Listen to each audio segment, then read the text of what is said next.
सादर प्रणाम श्रोतागणों, मैं प्रीति उपाध्याय आज एक बार फिर आपका धार्मिक व्रत कथा की यूट्यूब चैनल पर हार्दिक स्वागत करती हूँ। और आज मैं आपके लिए लेकर आई हूँ पुरुषोत्तम मास महात्म्य का 18वां अध्याय को शुरू करने से पहले मैं आपसे एक छोटी सी विनती करना चाहती हूँ कि आप ये सारी पुरुषोत्तम मास महात्म्य की सारी वीडियो क्रमशः देखें। अगर आप बीच में से उठाकर कोई भी वीडियो देखते हैं तो आपको कथा के विषय में कुछ भी पता नहीं चलेगा, क्योंकि ये सारी कथाएं एक दूसरे से जुड़ी हुई हैं। इसीलिए हमने प्रत्येक कथा के लिए, प्रत्येक दिवस के लिए हर एक नई वीडियो बनाई है जो आपस में जुड़ी हुई हैं। तो आप क्रमशः देखें तो आपको कथा के विषय में, पुरुषोत्तम मास की महिमा के विषय में संपूर्ण जानकारी मिल सकेगी। तो आइए अब हम शुरू करते हैं 18वां अध्याय। इस तरह उस ब्राह्मण विलाप को सुन 10 दिशाओं में गरजता हुआ अकाल मेघ आया।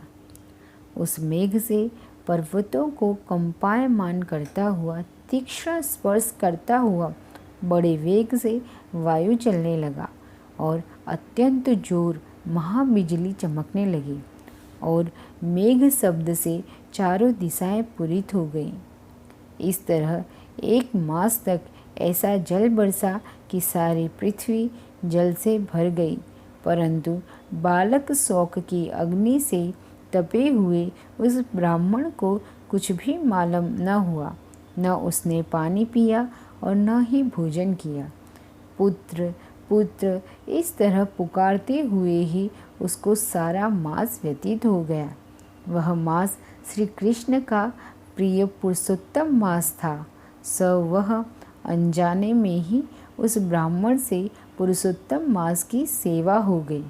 इससे अत्यंत प्रसन्न होकर श्री कृष्ण भगवान प्रकट हुए। उस समय मेघ बरसना बंद हो गया। फिर उस ब्राह्मण ने श्री कृष्ण भगवान को देख शीघ्र बालक को पृथ्वी पर रख स्त्री सहित श्री कृष्ण भगवान को दंडवत प्रणाम किया, नमस्कार किया और हाथ जोड़कर कृष्ण जी के आगे बैठ गए। अनजाने में पुरुषोत्तम मास के सेवन से प्रसन्न हो भगवान अमृत वाणी से वचन बोले, सुनो हे ब्राह्मण, तुम धन्य हो और अत्यंत भाग्यवान हो।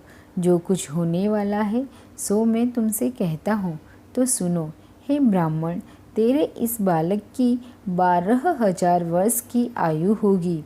हे द्विजोत्तम, तेरे को सुख देने वाला बालक होगा।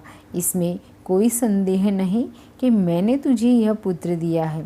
नारायण बोले, हे नारद, भगवान के इतना कहने पर उस ब्राह्मण का बालक जीवित होकर उठ बैठा और ब्राह्मण व उसकी स्त्री दोनों ही बालक को देखकर महा आनंदित हुए और देवता भी फूलों की वर्षा करने लगे।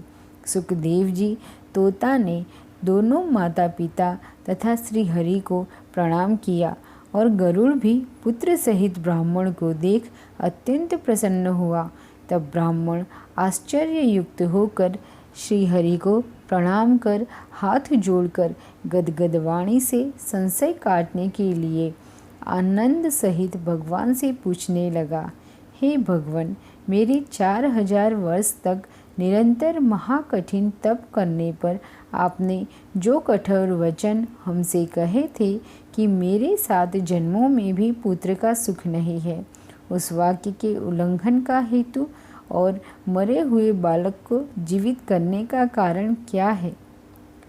तो दोस्तों, पुरुषोत्तम मास महात्म्य का 18वां अध्याय यहीं समाप्त होता है। इसके आगे की कथा जानने के लिए आप देखेंगे 19वां अध्याय, जिसके लिए एक और वीडियो आएगी। तो अगर आपको मेरी ये वीडियो अच्छी लग रही है तो लाइक कीजिए, फैमिली और फ्रेंड्स के साथ में शेयर कीजिए। कमेंट बॉक्स में राधे राधे लिखकर मुझे ज़रूर बताएं कि आपको ये वीडियो कैसी लग रही है। इस वीडियो को अंत तक देखने के लिए मैं आपका बहुत बहुत अभिवादन करती हूँ। धन्यवाद।